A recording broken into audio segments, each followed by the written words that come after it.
That morning, he acted normal as if nothing happened, and it slowly shattered me.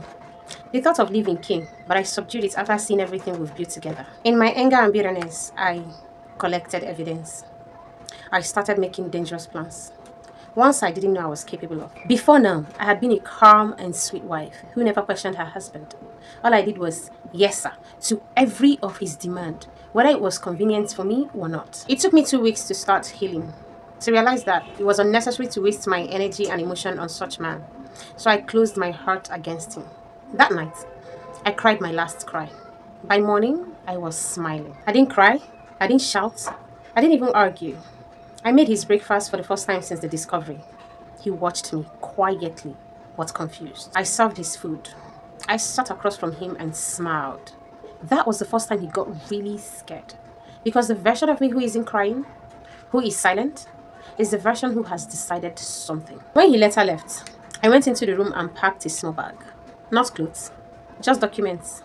Bank statements, land documents, our marriage certificates, printed messages, screenshots, and other little things that I found. Every document I took had a reason.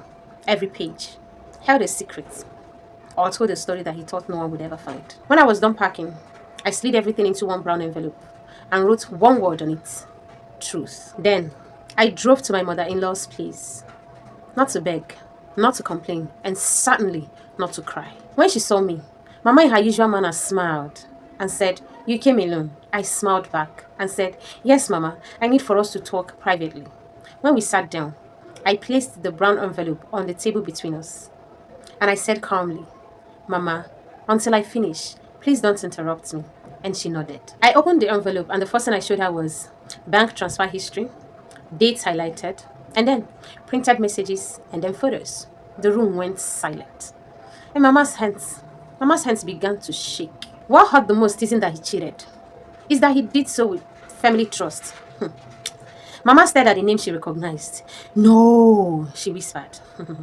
"Yes," I replied. "And I came to you first, so that you not say you didn't know when this finally comes out," I said and stood up.